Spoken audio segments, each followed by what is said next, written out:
ainda queima o seu coração? O seu coração ainda queima? É sobre essa pergunta que eu queria trazer uma reflexão para nós nessa noite. E eu queria com os irmãos ler no Evangelho de Lucas, no capítulo 24. Evangelho de Lucas, capítulo 24. É uma passagem muito conhecida, mas é uma passagem que sempre quando eu leio, me desperta muito interesse, muita curiosidade, e eu acho uma passagem muito linda. E é uma passagem de uma reflexão grandiosa para nós. Evangelho de Lucas, capítulo 24, do verso 13 ao 35, nós vamos ler. Lucas 24, do 13 ao 35. Eu vou ler o 13 e os irmãos que quiser, um de cada vez, pode ler os versículos seguintes, 14, 15 até o 35, amém? Amém. Eu vou ler o primeiro. E eis que no mesmo dia iam dois deles para uma aldeia que distava de Jerusalém 60 estádios, cujo nome era Emaús. 14. E iam falando entre si de tudo aquilo que havia sucedido. Aconteceu que enquanto conversavam e discutiam, o próprio Jesus se aproximou e ia com eles. Os seus olhos, porém, estavam como que impedidos de o reconhecer. Então ele lhes questionou: o que vos preocupa e sobre o que ide discutindo durante a vossa jornada? E eles pararam entristecidos. Um deles, cujo nome era Cleopas, respondendo, disse-lhe: és tu somente um estrangeiro em Jerusalém e não soube das coisas que nela têm acontecido nestes dias? Entonces él les dijo: ¿qué cosas? Y ellos le dijeron: de Jesús Nazareno, que fue varón profeta poderoso en obra y en palabra, delante de Dios y de todo el pueblo. E como os principais dos sacerdotes e os nossos príncipes o entregaram à condenação de morte e o crucificaram. Ora, nós esperávamos que fosse ele quem havia de redimir a Israel. Mas, depois de tudo isso, já é este o terceiro dia desde que tais coisas sucederam. É verdade também que algumas mulheres seguidoras conosco nos assustaram, porquanto foram de madrugada ao sepulcro. 23. Pero no hallaron su cuerpo. Cuando volvieron, nos contaron que les había aparecido unos ángeles, quienes le dijeron que él está vivo. De fato, alguns dos nossos foram ao sepulcro e verificaram a exatidão do que disseram as mulheres, mas não o viram. 25. E ele lhes disse: ó nécios e tardos de coração para crer tudo o que os profetas disseram. Porventura não convinha que o Cristo parecesse e entrasse na sua glória? E, começando por Moisés, por todos os profetas, explicou-lhes em todas as escrituras as coisas a seu respeito. Ao se aproximarem do povoado para o qual se dirigiam, Jesus fez com que iam continuar a caminhada, seguindo mais à frente. 29.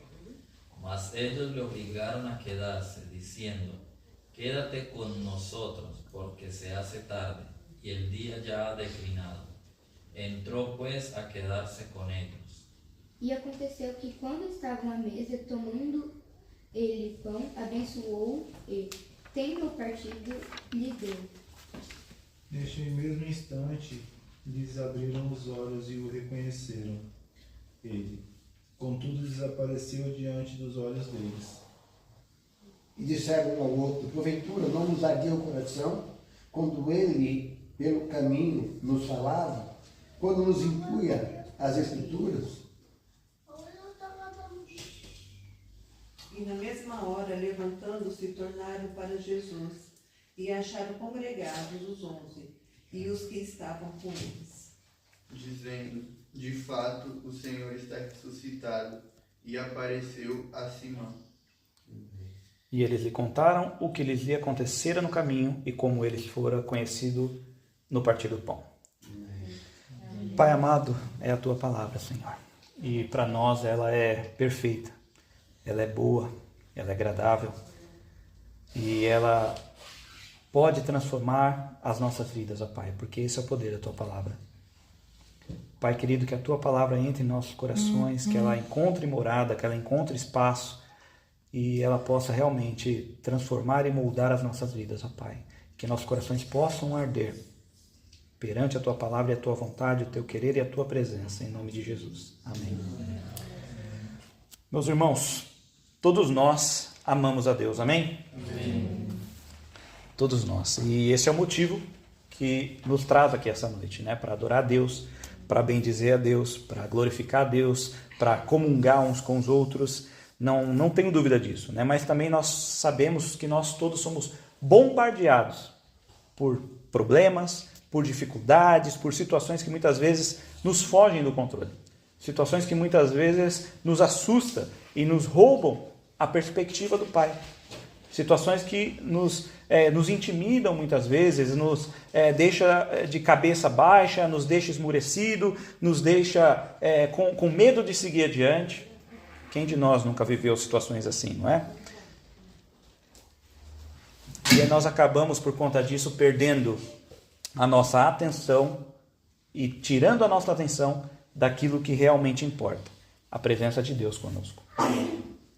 Nessa história nós lemos e vemos 2 discípulos de Cristo que caminharam com Jesus, conheciam a palavra de Deus, estavam presentes nos cultos, nos eventos, nas festas, né? E até mesmo no momento do fim, da partida de Cristo, da morte de Cristo. E eles, entretanto, enfrentaram uma dor muito grande, que é a morte de Jesus. Essa passagem acontece logo em seguida da morte de Jesus e em seguida também da sua ressurreição. Esses 2 discípulos ouviram inclusive falar da ressurreição de Jesus. Mulheres foram ali até eles para trazer a boa notícia. Jesus está vivo, anjos viram, anjos glorificaram a Jesus. E mesmo assim, esses discípulos não conseguiam acreditar. Não conseguiam acreditar. Eles perderam a perspectiva de quem era Jesus. Os seus corações deixaram de queimar, deixaram de arder perante Jesus. Como está o seu coração nessa noite? Seu coração ainda queima mediante e perante a palavra de Deus? Seu coração ainda é sacudido quando ouve a palavra de Deus? Sobre isso que eu queria conversar um pouquinho nessa noite, né? E a primeira situação, a primeira cena que eu consigo descrever desse texto, começa ali no verso 16, que me salta aos olhos, diz assim: mas os olhos deles estavam como que fechados para que o não conhecesse. Olhos impedidos de ver. Aqueles 2 discípulos viram inúmeros milagres de Jesus, concordam comigo? Eles caminhavam com Jesus, não é verdade? Eles estavam ali nos cultos onde Jesus operava milagres, eles viram Jesus ressuscitar Lázaro, eles viram Jesus multiplicar os pães e peixes, eles viram Jesus curar os cegos, não só cego, mas os cegos, né? Viram Jesus expulsar demônios, viram Jesus fazer coisas miraculosas. Eles viram inúmeras coisas, libertações, expulsando demônios. Mas ainda assim, a morte de Jesus fez com que eles perdessem a perspectiva das promessas da ressurreição de Jesus. Tudo estava escrito e mesmo assim eles perderam as perspectivas da promessa de Jesus. Você ainda crê nas promessas de Jesus na sua vida? Amém.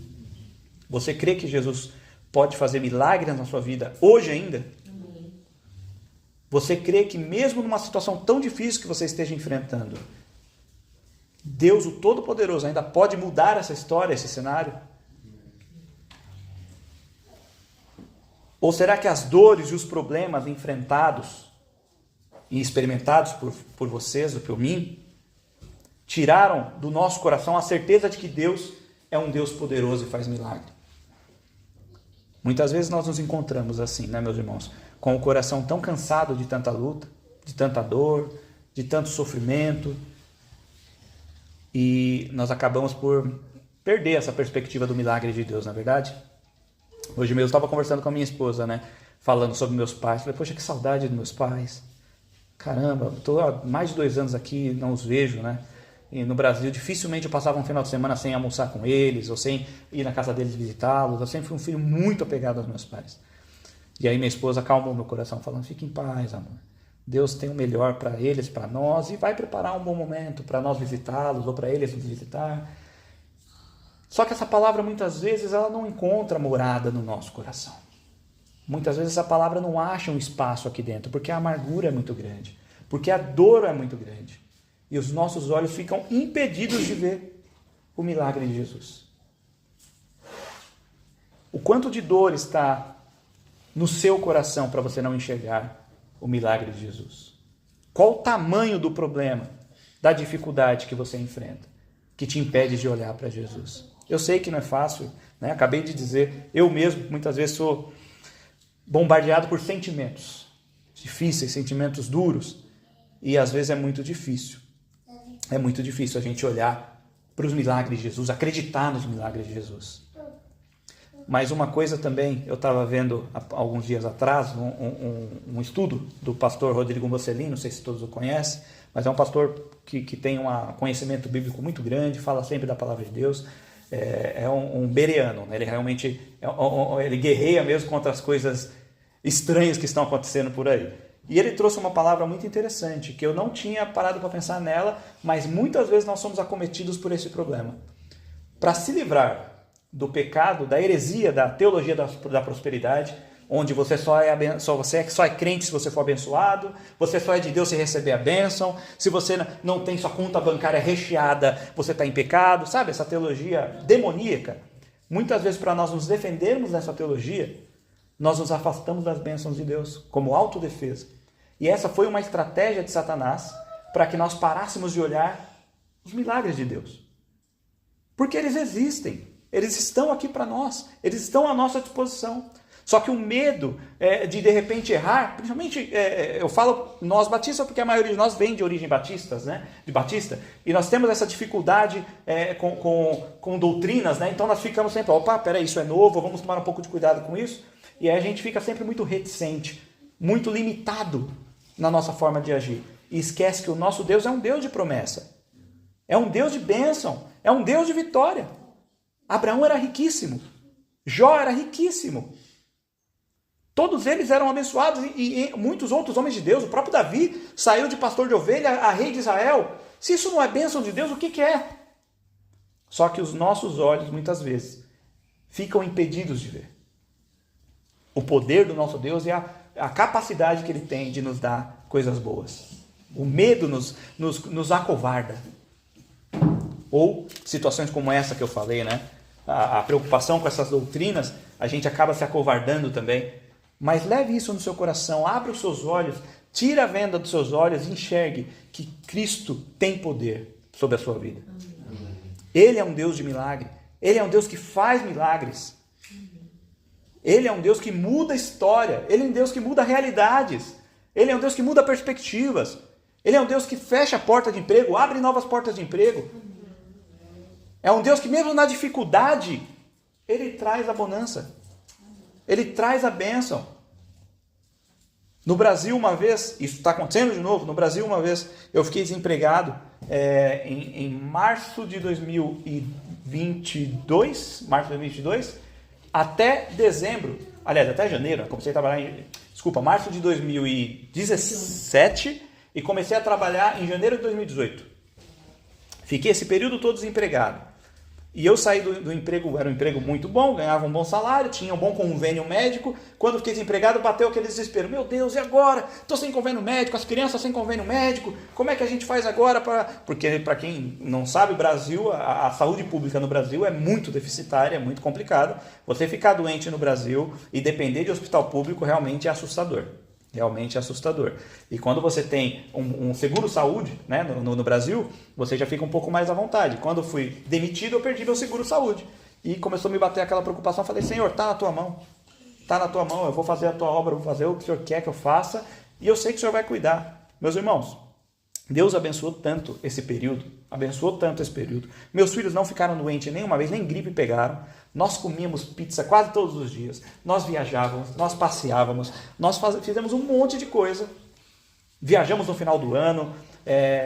Só que o meu foco foi em fazer a obra do Senhor.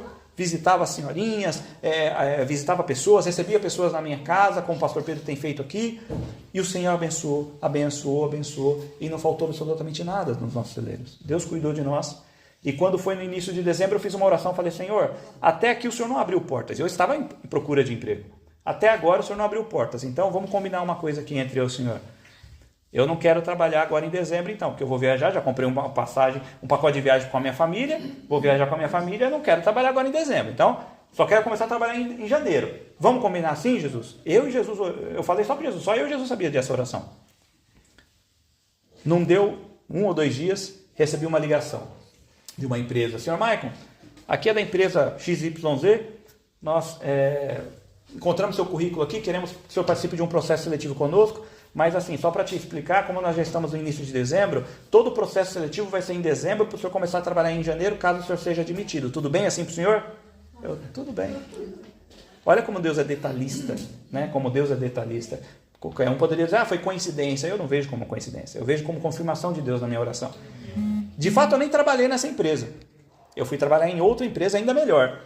Mas aconteceu exatamente como eu pedi ao Senhor. Como eu coloquei no meu coração e despejei no trono de Deus. Falei: Senhor, eu gostaria muito que fosse dessa forma. E o Senhor, por misericórdia, honrou o meu pedido.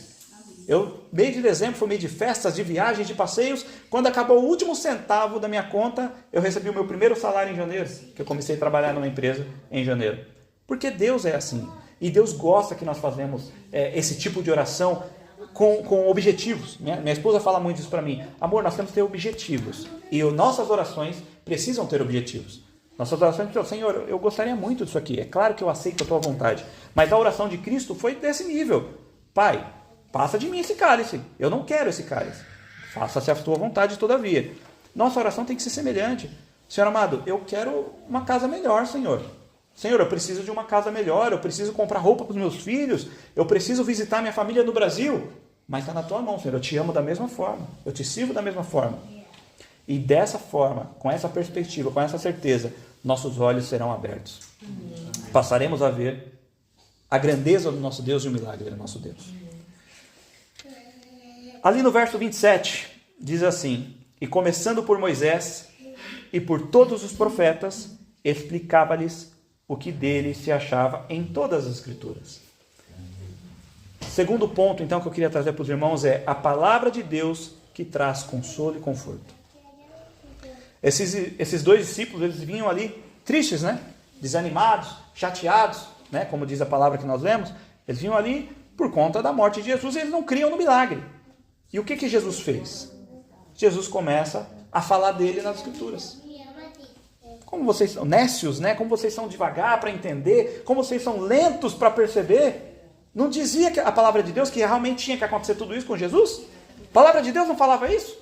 Vocês já não sabiam que estava escrito na palavra de Deus? Aí foi lá para Moisés e foi explicando por todos os profetas o que haveria de acontecer com Jesus até a sua ressurreição. E eles foram ali entendendo a palavra de Deus.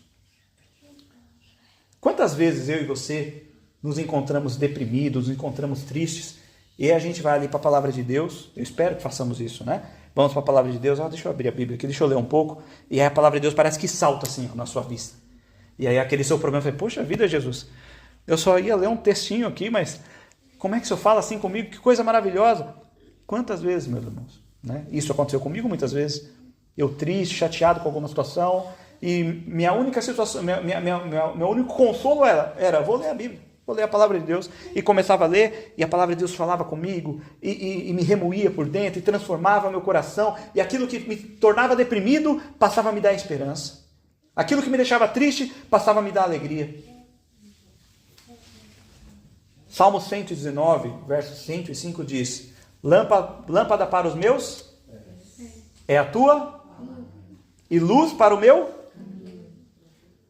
A palavra de Deus, ela é aquela que ilumina quando a gente se encontra em trevas, quando a gente se encontra em escuridão. Alguém aqui já tentou caminhar no escuro? Sabe à noite quando você tem aquela vontade de ir no banheiro, né? Aí está tudo apagado na sua casa, você levanta sonolento e pumba, bate com o pé numa quina, bate com o pé na parede. É bom, não é? Aquela dor que você fala, Jesus, tem misericórdia, assim, guarda a minha língua. Aquela pancada que é impossível caminhar no escuro, não é? É impossível, porque nós precisamos de luz para caminhar. E a palavra de Deus é a luz para o nosso caminho. Ela é lâmpada para os nossos pés. Ela ilumina a nossa caminhada. Ela é rica, ela é poderosa. Ela nos faz enxergar muitas vezes o que não vemos.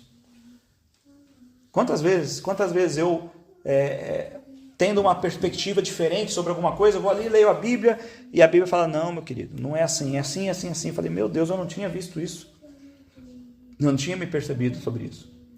A palavra de Deus, ela é a única que tem o poder para nos trazer o consolo e o conforto através da ação do Espírito Santo em nossas vidas.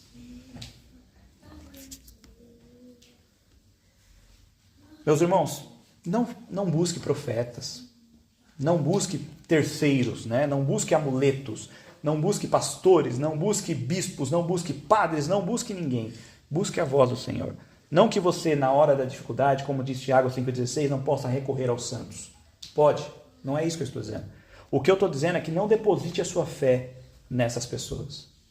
Deposite a sua fé em Cristo, na sua palavra, e tenha com Ele, que daqui a pouco vamos falar mais um pouco sobre isso, uma intimidade de relacionamento, que você abra a sua Bíblia e fala, Senhor, fala comigo, eu quero ouvir a tua voz aqui. Porque depois, amanhã, eu vou encontrar com o irmão Rodrigo. Aí o irmão Rodrigo vai falar novamente e vai confirmar essa leitura que eu fiz. Mas o Senhor antes falou meu coração. Aí o irmão Rodrigo, homem de Deus, vai falar, irmão Michael, poxa, vem aqui para te dar um abraço e tal, porque Deus falou que seu coração estava assim, estava assado, mas eu vim aqui para te dar um abraço. Poxa vida, era exatamente o que eu precisava, né? A palavra falou comigo, o irmão Rodrigo também me deu um abraço. Então é muito bom termos essa comunhão entre irmãos e confessar aos nossos irmãos as nossas dificuldades. Mas a palavra de Deus, ela é a primazia na nossa vida. Porque é a boca do nosso Deus. Nós precisamos nos relacionar com ela. Está doendo, está difícil, está triste? Vá para a Bíblia. Crie o hábito de fazer um devocional de manhã. Crie o hábito de acordar cedo e dar uma lida nas Escrituras antes do seu café. Que você invista 5 minutos. Que você só consiga... Michael, mas eu não consigo ficar 5 horas. Eu não consigo ficar meia hora. Eu não consigo ficar 1 hora. Não tem problema. Fique 5 minutos. Fique 2 minutos. Se você conseguir em 2 minutos... ler um texto da palavra de Deus e ficar naquele texto por 2 minutos, por exemplo, Salmo 119, 105, lâmpada para os meus pés e a tua palavra e luz para o meu caminho. Lâmpada para os meus pés e a tua palavra e luz para o meu caminho. Lâmpada para os meus pés e a tua palavra e luz para o meu caminho. Se você conseguir por 2 minutos meditar, isso é meditar, você pensar naquilo, lâmpada para os meus pés, lâmpada para os meus pés, luz para o meu caminho. É lâmpada, é luz, é lâmpada, é luz, isso é meditar. Parece coisa de maluco, né? Mas isso é meditar, é você entender. Poxa, então a palavra de Deus ilumina os meus passos. A palavra de Deus me dá o caminho, me dá a direção. Foque nisso. Se você conseguir por 2 minutos do seu dia fazer isso, pelo menos, eu garanto para você. Isso eu garanto quanto... eu não vou apostar porque eu sou crente, mas eu garanto para você. A sua vida, o seu dia vai ser diferente. Eu não tenho dúvida disso. O seu dia vai ser diferente. E por fim... o último ponto que eu queria conversar com os irmãos está entre os versos 30 e 35, que eu trouxe como subtítulo a intimidade com Deus nos faz percebê-lo em todos os detalhes. Verso 30 ao 35, relembrando, diz, e aconteceu que, estando eles à mesa, tomando o pão, o abençoou e partiu-o e lhe o deu. Abriram-se-lhes então os olhos e o conheceram, e ele desapareceu-lhes. E disseram um para o outro, porventura não ardia em nós o nosso coração quando pelo caminho nos falava e quando nos abria as Escrituras? E na mesma hora, levantando-se, tornaram para Jerusalém e acharam congregados os 11 e os que estavam com eles, os quais diziam, ressuscitou verdadeiramente o Senhor e já apareceu a Simão. E eles lhe contaram o que lhes acontecera no caminho e como deles fora conhecido no partir do pão. No partir do pão. Pastor Pedro falou agora há pouco, né? Se você é casado, você conhece bem o seu esposo, a sua esposa. Você, de olhar, né? Às vezes minha esposa dá uma olhada para mim, eu já sei, opa, alguma coisa eu fiz, né? Dá aquela olhada assim, opa, passei do ponto em algum momento, né? Ou para meus filhos, dou aquela olhada assim, eles já entenderam. Né? Eu sei os gostos da minha esposa sabe os meus gostos, né? Nós temos essa leitura um do outro, né? E esse é um processo que é chamado de intimidade. Conhecemos um ao outro, sabemos os gostos um do outro, conseguimos entender o que está no coraçãozinho um do outro, né? Essa semana eu passei 3 dias fora numa certificação lá em Lisboa, em viagem, e conversando com minha esposa por telefone, eu percebi que ela não estava bem. Falei assim, alguma coisa está errada. Eu conheço a minha esposa, eu sei quando a vozinha dela está desse jeito, alguma coisa está errada. Aí hoje conversamos, entendemos o que era, resolvemos aquilo, graças a Deus, né? Era uma ação demoníaca sobre nossas vidas e já caiu por terra em nome de Jesus. Mas eu conheço o tom da vozinha dela, eu conheço por telefone. Eu sei quando ela está chateada, quando ela está triste com alguma coisa, quando ela está brava comigo, eu sei. Ué, só de ouvir o tom de voz dela eu já sei. É normal. Meus irmãos, se relacionar com Jesus Cristo é exatamente a mesma coisa. É exatamente igual. Claro que guardadas as devidas proporções, né? Na minha limitação, meu relacionamento com Cristo não pode ser diferente disso. Eu tenho que estar ali no meu trabalho, estou aqui apertando um parafuso, seja lá o que eu faça no trabalho, estou aqui apertando um parafuso. Ô Jesus, esse parafuso está difícil, hein, Senhor? Me dá uma sabedoria aqui, como é que eu aperto melhor? Pô, essa ferramenta, obrigado, Jesus. É verdade, ó, que boa ideia que o Senhor me deu. Ô Jesus, me ajuda para essa placa aqui, tá pesada, segura comigo, Jesus. Estou trabalhando com peladura agora, tá? Por isso que eu falei placa. Antigamente era só aquilo, agora estou no pelador. Ô Jesus, me ajuda. E essa pintura, Jesus, me ajuda para ficar bonita. Isso é intimidade com Deus. Em todo momento, não deixe de conversar com Ele. Permita que Ele faça parte da sua rotina. Permita que Ele faça parte do seu dia. Está ali na escola, está estudando. Ô Jesus, essa matéria está tão difícil, Senhor. Ô Senhor, põe na minha cabeça isso, Senhor. Eu estou tão limitado, Jesus. Coloca aí. Senta aqui do meu lado, me explica ela para mim. O que é, Jesus? Explica para mim. Eu vou ler de novo, vai explicando para mim. Isso é intimidade com Deus. Isso é intimidade com Jesus. Esses 2 discípulos perceberam que era Jesus em qual momento? No partir do pão. Sabe o que significa partir do pão, meus irmãos? Significa comunhão.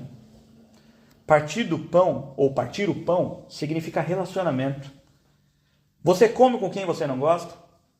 Geralmente não, né? A não ser que você é obrigado. Mas geralmente, quando você prepara um jantar para alguém, você prepara para alguém que você gosta, para alguém que você se relaciona, para alguém que você quer se relacionar, no mínimo, né? Ou você se relaciona ou quer se relacionar, né? Você prepara algo gostoso para alguém que você tem um carinho especial, não é isso? Então, este momento que eles estavam ali, os 2 discípulos de Jesus, eles estavam num momento gostoso, num momento agradável. E aí, quando Jesus parte o pão, os olhos deles, ó, cai a máscara. E eles enxergam, é Jesus. Aí Jesus desaparece. Sabe quando é que você vai enxergar Jesus na sua vida? Quando você tiver comunhão e partir o pão com Ele. Sabe como é que você parte o pão com Jesus? Com esses exemplos que eu dei. Está indo para o trabalho, Jesus, vamos lá comigo, senta aqui do meu lado, Senhor. Quando o coração está doendo. Quando você não consegue nem respirar de dor, de tristeza, de amargura. E você fala, Jesus, senta aqui, vamos conversar agora. Senta aqui do meu lado agora, Jesus. É eu, Senhor, agora. O que está acontecendo comigo, Senhor? O que está acontecendo com a minha vida? O que está acontecendo com o meu casamento? O que está acontecendo no meu trabalho? O que está acontecendo em Portugal, Jesus? É nesse momento que você rasga as suas entranhas para Jesus. Fala, Senhor, eu quero o Senhor aqui do meu lado agora. Eu preciso do Senhor. Isso é intimidade com Deus, meus irmãos. Somente fazendo isso é que os seus olhos poderão ser abertos para aquilo que Deus tem. Amém. O pastor sempre traz aquele exemplo maravilhoso que eu gosto muito, né, do servo de Eliseu. Um exército gigantesco contra eles. E Eliseu, né, pastor? Não estou falando bobagem, né? Obrigado. O moço, o servo de Eliseu, estava ali, aquele exército gigantesco contra eles, e o moço de Eliseu com as pernas tremendo, e Eliseu ali, tá tranquilo. O Eliseu, ele fica tranquilo. E o servo de Eliseu, Jesus, abre os olhos dele, Senhor, tira a venda dele, ele não está vendo, Jesus. Mostra para ele, Pai. Aí quando Deus tira a venda dos olhos do servo de Eliseu, ele vê um exército celestial gigantesco. Meus irmãos, é o que está à nossa disposição. Pode acreditar, é o que está à nossa disposição. Não é brincadeira o que nós enfrentamos todos os dias. É uma pena quando nós não temos essa perspectiva, mas o que nós enfrentamos todos os dias são lutas contra potestades, contra demônios, contra espíritos das trevas. E nós só os vencemos pela misericórdia e graça do nosso Deus. Não é por nosso poder, não é porque somos bons, não é porque falamos bonito, não é porque pregamos bonito, não é porque temos teologia, não. Nós passamos por tudo isso, vencemos essas batalhas, porque Cristo está conosco. Amém. E o exército celestial do Deus vivo caminha conosco. Amém. Creia nisso, meus irmãos. Vou contar um último testemunho antes de encerrar. Alguns já conhecem esse testemunho aqui. Eu vou compartilhar, que eu acho muito legal. Quando minha esposa e eu estávamos nos preparando a casar, para se casar, eu trabalhava numa empresa lá no Brás, lá em São Paulo, né? Na Rua do Gasômetro, na Rangel Pestana, do lado. Trabalhava na empresa de tecido. E aí, estava ali trabalhando, e aí um amigo veio e falou assim, Michael, nós estamos fazendo aqui uma vaquinha. Conhece o termo vaquinha, não? Sim. Vaquinha, quando você levanta dinheiro de cada um para ajudar? Pronto. Estamos aqui fazendo uma vaquinha para o seu casamento, você vai casar, tá todo mundo aqui separando aqui uma vaquinha tal para te dar. Obrigado, meu amigo, que por gentileza, realmente fizeram uma vaquinha abençoada. Nós fomos para a nossa lua de mel com bom dinheiro, nos divertimos, foi muito bom. E aí quando voltei da lua de mel, já bem mais gordinho, né? Engordei 8 quilos na lua de mel, mas em outro momento eu falo sobre isso. Eu estava ali trabalhando, voltei às atividades normais, já casado, né? E um dia de calor, né, Brasil? Muito quente, estava um dia quente. E eu não tinha nem um cêntimo no bolso, nem um centavo no bolso, não tinha nada. Como diziam, eu estava duro, liso. Eu falei, Jesus, que vontade que eu estou de tomar um sorvete, Senhor. Como eu queria tomar um sorvetinho agora nesse calor. Eu acabei de falar, acabei de terminar essas palavras. Veio esse mesmo amigo que tinha mobilizado a tal vaquinha, veio, Michael, Cleomar, o nome dele. Olha, sabe aquela vaquinha que a gente fez? Falei, então, fulano de tal ficou de dar R$5 e esqueceu, toma aqui, ó. Falei, então faz o seguinte com esses R$5, vai ali comprar 2 sorvetes, um para mim e um para você. Parece um negócio tão simples, um detalhezinho tão bobinho, né? Um sorvete. O que é um gelado, né? O que é um gelado? Mas eu estava com vontade, eu não tinha dinheiro. E Jesus falou, não, meu filho, fica tranquilo, vou providenciar o seu gelado. Deus não deixa a gente sem passar por lições. Ele nos ama e Ele quer que nós passemos por lições. Mas essas lições implicam realmente nisso, nesses relacionamentos, nessas conversas sinceras, nessas conversas verdadeiras. Abra o coração. Pode ser direto, né, com Ele. Pode ser objetivo com Ele. Mas Jesus, eu queria muito um tênis novo, eu queria uma blusa nova, eu queria um agasalho novo, Senhor. Poxa, Jesus, como eu gostei daquele sapato. Olha que sapato bonito, Senhor. Caramba, eu queria muito ir no culto na casa do pastor Pedro com aquele sapato domingo que vem, Jesus. Me ajuda a comprar esse sapato. E Jesus vai te dar.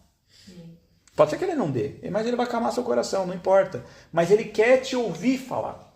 Eu não estou dizendo que Ele o faz tudo para você. Jesus não é seu faz tudo. Ele faz aquilo que lhe apraz. Eu não tenho dúvida disso. Mas Ele quer ouvir você dizer. Ele quer ouvir do seu coração.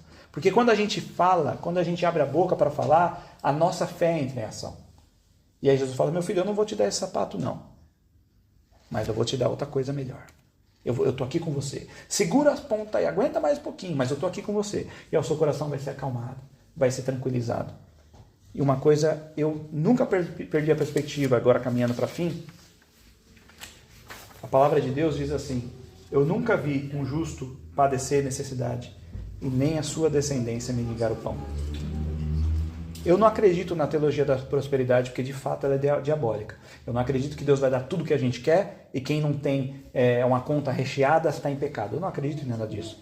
Mas uma coisa eu creio, uma coisa eu tenho certeza, que Deus cuida de nós, Ele é o nosso provedor.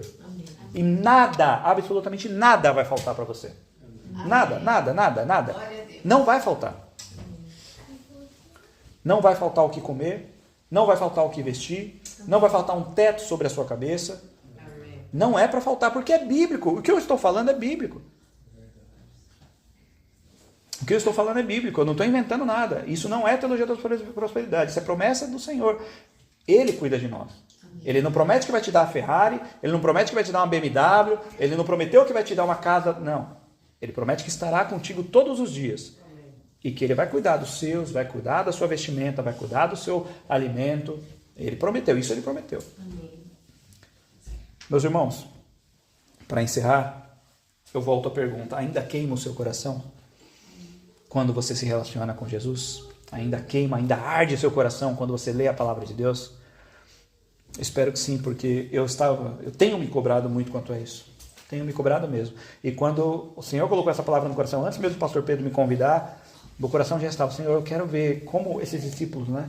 Quero ver meu coração arder, Senhor, quando eu ler a Tua palavra. Eu quero que o meu coração arda quando eu estiver me relacionando contigo. Eu quero que o meu coração arda por Ti, Senhor. Meus irmãos, que Cristo possa, através do Santo Espírito, trabalhar nos nossos corações, mudar e moldar o nosso coração e acender uma fogueira santa em nossos corações, para que ele possa arder a cada dia pelo Senhor, pela obra do Senhor, pela palavra do Senhor, por uma vida de comunhão com o Senhor, que nosso coração, que nossa vida possa arder. Amém? Amém.